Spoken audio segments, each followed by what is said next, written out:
Alright, this is going to be a continuation of my previous video covering bunkers, and I wanted to do a specific one covering bunkers and overruns and how that's going to work.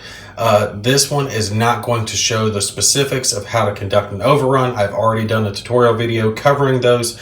Make sure you take and watch that video prior to this one if you don't understand the basics of overruns, because I'm not going to cover that again in this video, just the differences of overruns and bunkers and how that's going to work. Like I said previously, vehicles aren't going to be entering or attempting to rubble bunkers.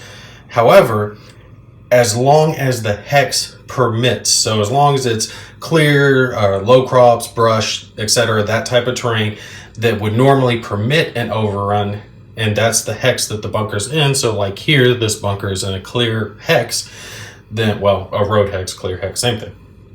So as long as the hex is permissive of the overrun in general, then the vehicle can attempt to overrun units inside or outside of the bunker. Units outside of the bunker, you're going to just conduct an overrun like normal, and you can come at them from any direction. So like our squad here that's outside the bunker, the Sherman tank could take and attempt to overrun them as normal, and he could come in from any one of the 6 surrounding hexes.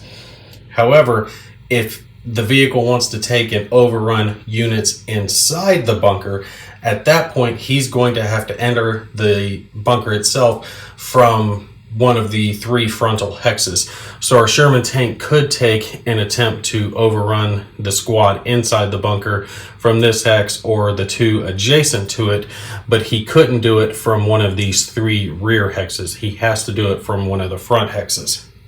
Also, units inside the bunker do get to add the bunker's target modifier to their defensive roll when they're being overrun. The bunker's target modifier usually be a +2, but sometimes it's a +3.